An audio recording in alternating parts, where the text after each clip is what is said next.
જાહેરમાં જ ભાજપના નેતાએ જન્મદિવસ ઉજવ્યો. કાર્યકરોએ ફટાકડા ફોડી રોડ બાનમાં લીધો.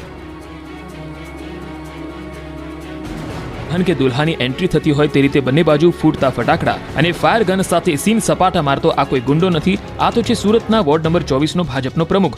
ભાજપના વોર્ડ નંબર 24 ના પ્રમુખ પ્રકાશ ખેરનાર દ્વારા જાહેર માર્ગ પર જન્મદિવસની ઉજવણી કરી આખા રોડને બાનમાં લીધો હતો. પોતાનો જન્મદિવસ ઉધના વિસ્તારમાં ધામધૂમથી ઉજવ્યો. આ ઉજવણી ઉધનામાં આવેલી સાંઈબાબા સોસાયટીના ગેટ પર જાહેર માર્ગ પર ઉજવણી કરી આતંક મચાવ્યો. એટલું જ નહીં, ખેરનારે પોતાના કાર્યકર્તાઓ સાથે મળીને જાહેર માર્ગ પર કેક કાપી. આ દરમિયાન તેમના સમર્થકો દ્વારા રસ્તા પર જોરદાર ફટાકડાઓ ફોડીને ઉજવણી કરવામાં આવી, જેના કારણે ટ્રાફિક અને સામાન્ય જનતાને હાલાકી ભોગવવી પડી.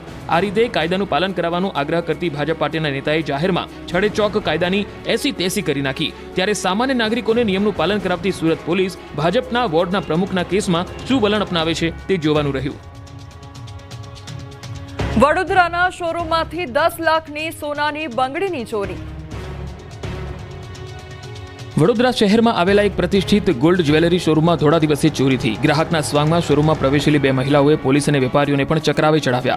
મહિલાઓ સામાન્ય ગ્રાહકની જેમ શોરૂમમાં આવી અને સોનાની બંગડીઓ જોવાનો દોડ કર્યો. બાદમાં વેપારીનું ધ્યાન ભટકાવીને 10 લાખની કિંમતની સોનાની બંગડીઓની ચોરી કરી લીધી. ચોરી કર્યા બાદ મહિલાઓ શાંતિથી શોરૂમમાંથી બહાર નીકળી ગઈ. જોકે આ સમગ્ર ઘટના શોરૂમમાં લાગેલા સીસીટીવી કેમેરામાં કેદ થઈ ગઈ. ફૂટેજમાં સ્પષ્ટ જોઈ શકાય છે કે આ મહિલાઓએ કેવી રીતે ચાલાકીપૂર્વક ચોરીને અંજામ આપ્યો. શોરૂમના માલિકે આ મામલે ફરિયાદ નોંધાવતા પોલીસે સીસીટીવીના આધારે મહિલા ચોર ગેંગને પકડવા તજવીજ હાથ ધરી. રાજકોટના ઘંટેશ્વર વિસ્તારમાં ચોર ત્રાટક્યા અને ચડ્ડી બનિયાનધારી ટોળકી ચોરી કરી પલાયન થઈ ગઈ.